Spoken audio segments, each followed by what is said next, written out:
അഭിഭാഷക രണ്ട് പെൺകുഞ്ഞുങ്ങളുമായി ആറ്റിൽ ചാടി ജീവനൊടുക്കിയ സംഭവത്തിലെ ദുരൂഹത നീങ്ങുന്നില്ല.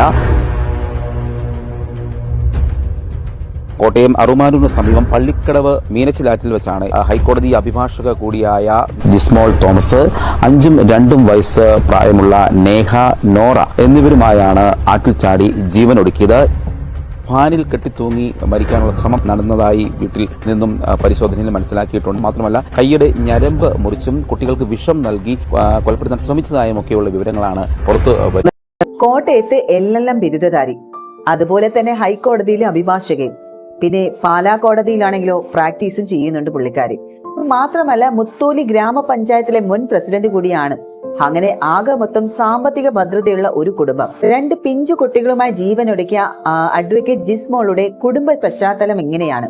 ഇവരുടെ കുടുംബത്തിലെ മറ്റ് ഗുരുതരമായിട്ടുള്ള പ്രശ്നങ്ങളൊന്നുമില്ല എന്നാണ് ഈ ഒരു സമീപവാസികളും അതുപോലെ നാട്ടുകാരും പറയുന്നത് തന്നെ. പിന്നെ എന്തുകൊണ്ടാണ് ഇവർ ഇത്തരത്തില് ഈ ഒരു 1ഉം 4ഉം വയസ്സും പ്രായമുള്ള ഈ ഒരു പെൺകുട്ടികളുമായി ഇവർ ജീവനൊടുക്കിയത് എന്നുള്ളൊരു ചോദ്യം തന്നെയാണ് ഇവിടെ ഉയരുന്നത്. ഇവരുടെ മരണം ശരിക്കും നാട്ടുകാർക്കും ബന്ധുക്കൾക്കും ഒരുപോലെ തന്നെ അവർക്ക് വിശ്വസിക്കാൻ കൂടി കഴിയുന്നില്ല.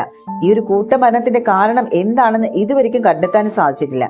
ഫാനിൽ തൂങ്ങാനും അതുപോലെ തന്നെ അണുനാശിനി കുടിക്കാനും ഒക്കെ ശ്രമിച്ചതിന്റെ അടയാളങ്ങളും കൈഞ്ഞരമ്പ് മുറിച്ചപ്പോഴുണ്ടായ രക്തക്കറം മാത്രമാണ് വീട്ടിലെത്തിയ പോലീസുകാർക്കും കണ്ടെത്താൻ സാധിച്ചത്.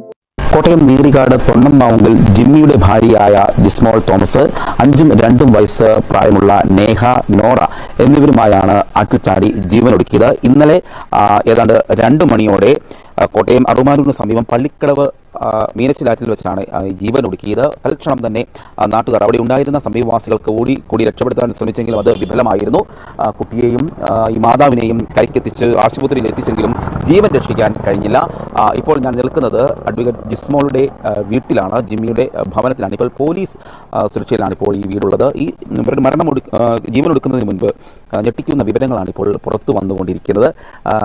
ഫാനിൽ കെട്ടിത്തൂങ്ങി മരിക്കാനുള്ള ശ്രമം നടന്നതായി വീട്ടിൽ നിന്നും പരിശോധനയിൽ മനസ്സിലാക്കിയിട്ടുണ്ട്. കാരണം ഫാൻ വളഞ്ഞ നിലയിലാണ്. മാത്രമല്ല കൈയുടെ ഞരമ്പ് മുറിച്ചും കുട്ടികൾക്ക് വിഷം നൽകി കൊലപ്പെടുത്താൻ ശ്രമിച്ചതായും ഒക്കെയുള്ള വിവരങ്ങളാണ് പുറത്തു വരുന്നത്.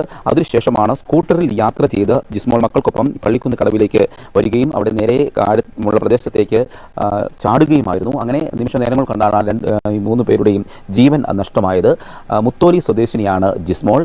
മുൻപ് മുത്തോലി ഗ്രാമപഞ്ചായത്തിൻ്റെ മുൻ പ്രസിഡന്റൊക്കെയായി സേവനം ചെയ്തിട്ടുള്ളൊരു വ്യക്തി കൂടിയാണ്. ഹൈക്കോടതി അഭിഭാഷകയാണ്. ഒരു പ്രമുഖ സ്വകാര്യ സ്ഥാപനത്തിൻ്റെ ലീഗൽ അഡ്വൈസർ കൂടി ആയി പ്രവർത്തിച്ചു വരികയായിരുന്നു അഭിഭാഷകയായ ജിസ്മോൾ. എന്താണ് ഈ മരണത്തിലേക്ക് നയിച്ച കാരണം, ജീവനൊടുക്കാൻ തക്ക കാരണം എന്താണ് ഈ കുടുംബത്തിൽ സംഭവിച്ചതെന്നാണ് വ്യക്തത വരേണ്ടതുണ്ട്. അയർക്കുന്ന പോലീസാണ് കേസ് അന്വേഷിക്കുന്നത്. പോലീസ് ഈ ഭർത്താവിൽ നിന്നും ഒക്കെ വിവരങ്ങൾ ശേഖരിച്ചിട്ടുണ്ട്. എന്നാൽ കൃത്യമായ വിവരങ്ങളൊന്നും തന്നെ ഇപ്പോൾ പോലീസ് പുറത്ത് വിടുന്നില്ല. ഈ ജിമ്മിയുടെ മാതാവും അർബുദബാധിതയാണ്. ആശുപത്രിയിൽ അന്ന് ഈ അപകടം നടക്കുന്ന ദിവസം ആദ്യം തന്നെ കോട്ടയത്തെ തെള്ളകത്തെ സ്വകാര്യ ആശുപത്രിയിൽ ഈ മാതാവുമായി ജിമ്മി പോവുകയും ചെയ്തു. ജിമ്മി കാരിത്താസ് ഹോസ്പിറ്റലിലെ ഒരു ജീവനക്കാരൻ കൂടിയാണ്. അങ്ങനെ കാര്യമായ പ്രശ്നങ്ങളൊന്നും തന്നെ പൊതുവെ പറയപ്പെടുത്തവർ കുടുംബ പ്രശ്നങ്ങളൊന്നും തന്നെ നാട്ടുകാർക്കും അറിയില്ല. പക്ഷേ എങ്ങനെയാണ് പെട്ടെന്ന് ഇത്തരത്തിൽ 2 പിഞ്ചു മക്കളുമായി ജീവനൊടുക്കാനുള്ള കാരണമെന്നുള്ള ഇപ്പോഴും അവ്യക്തമായി തന്നെ തുടരുകയാണ്. ഇപ്പോൾ 3 പേരുടെയും മൃതദേഹം കോട്ടയം മെഡിക്കൽ കോളേജ് ആശുപത്രിയിലാണ്. പോസ്റ്റ്മോർട്ടം നടപടികൾക്ക് ശേഷമായിരിക്കും ബന്ധുക്കൾക്ക് വിട്ടുകൊടുക്കുക. ജിസ്മോളുടെ പിതാവ്, സഹോദരങ്ങളൊക്കെ തന്നെ UK-യിലാണ്. അവർ വന്നതിന് ശേഷമായിരിക്കും സംസ്കാര ചടങ്ങുകൾ നടക്കുക. ഈ ജിമ്മിയുടെ ഭവനത്തിൽ തന്നെയാണ് സംസ്കാര ശുശ്രൂഷകളൊക്കെ. അതേസമയം ജിസ്മോളുടെ ഭർത്തൃമാതാവും തമ്മിൽ ചില അസ്വാരസ്യങ്ങൾ ഉണ്ടായിരുന്നതായി എന്നൊക്കെ പറയപ്പെടുന്നുണ്ട്. എന്നാൽ ഇവർക്കിടയിൽ ജീവനൊടുക്കാൻ മാത്രമായിട്ടുള്ള പ്രശ്നങ്ങളൊന്നുമില്ല എന്നാണ് സംഭവം അറിഞ്ഞ് വീട്ടിലെത്തിയവർ പറയുന്നത്. ഇന്നലെയും പള്ളിയിൽ പോയി തിരികെത്തിച്ചതാണ്. മക്കളെ കൊതിതീരെ കാണാനോ സ്നേഹിക്കാനോ കഴിഞ്ഞില്ല.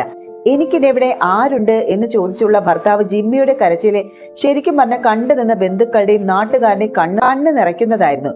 വീട്ടിനുള്ളിൽ ഉണ്ടായിരുന്ന ജിമ്മിയെ പോലീസ് നടപടികളുടെ ഭാഗമായിട്ട് പുറത്തിറക്കിയപ്പോഴായിരുന്നു ജിമ്മിയുടെ ഈ ഒരു കരച്ചില്.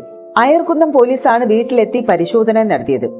എന്നാൽ ഇതുമായി ബന്ധപ്പെട്ട് മറ്റൊരു വാർത്ത എന്ന് പറയുന്നത് താൻ മരിക്കാൻ പോവുകയാണ് എന്ന് വിദേശത്തുള്ള തന്റെ അച്ഛനെ ജിസ്മോൾ വിളിച്ചറിയിച്ചതായിട്ടാണ് ബന്ധുക്കൾ പറയുന്നത്. അച്ഛൻ ഈ ഒരു വിവരം ജിമ്മി അറിയിക്കുകയും ആ ഒരു ടൈമില് അർബുദ ചികിത്സയിലുള്ള അമ്മയ്ക്കൊപ്പം ആശുപത്രിയിലായിരുന്ന ജിമ്മി ഉടൻ തന്നെ മടങ്ങി വന്നെങ്കിലും വീട് പൂട്ടിയ നിലയിലായിരുന്നു. ഇതേപോലത്തെ സമാന കേസാണ് നമ്മൾ ഏറ്റുമാനൂരിൽ കണ്ടതല്ലേ. അവിടെ ഷൈനിയും 2 മക്കളും ഒരു ട്രെയിനിന് മുന്നിൽ ആത്മഹത്യ ചെയ്തത് വലിയ രീതിയിൽ സോഷ്യൽ മീഡിയയിൽ ചർച്ചാ വിഷയമായതാണ്. ശരിക്കും അവർക്ക് മരിക്കാനുള്ള കുറേയേറെ കാരണങ്ങളുണ്ടായിരുന്നു. അവരുടെ സാമ്പത്തികപരമായി നോക്കുവാണെങ്കിൽ എല്ലാം പിന്നോട്ടമായിരുന്നു. പിന്നെ ഷൈനിക്ക് ജോലിയില്ല, അങ്ങനെ എന്തൊക്കെയോ കുറെ കാരണങ്ങൾ അവർക്കുണ്ടായിരുന്നു. പക്ഷെ ഈ ഒരു കുടുംബത്തിന് എന്താണ് കാരണം എന്ന് വെച്ചാൽ ഇതുവരെയും അത് കണ്ടെത്താൻ സാധിക്കുന്നത്. ഏകദേശം അവർ സമാന ഒരു മരണം തന്നെയാണ് ഇവിടെ നടന്നിരിക്കുന്നത്. ഷൈനി 2 പെൺകുഞ്ഞുങ്ങളെയും കൊണ്ടാണ് തീവണ്ടിക്ക് മുന്നിൽ ചാടിയതെങ്കിൽ ഇവിടെ ജിസ്മോളും തന്റെ 2 പെൺകുഞ്ഞുങ്ങളെയും കൊണ്ട് തന്നെയാണ് ആറ്റിൽ ചാടി മരിച്ചത്. എന്താണ് ഇവർക്കൊക്കെ ഇത്ര പെട്ടെന്ന് ഇങ്ങനെ മരിക്കാൻ തോന്നുന്നത്? ഒരു നിമിഷത്തിൽ തോന്നിപ്പോകുന്ന ഒരു വിചാരമാണ് ഇതൊക്കെ. എന്നാൽ ആ ഒരു കുഞ്ഞുങ്ങൾ എന്ത് തെറ്റ് ചെയ്തു? 1ഉം 4ഉം വയസ്സ് മാത്രം പ്രായമുള്ള ആ പെൺകുഞ്ഞുങ്ങൾ എന്ത് തെറ്റാണ് ചെയ്തത്? ജീവിതം ജീവിച്ച് വരുന്നതേ ഉള്ളൂ. എന്തിനാണ് ആ കുഞ്ഞുങ്ങളെ ഈ ഒരു കുരുതിക്ക് കൊടുത്തത്?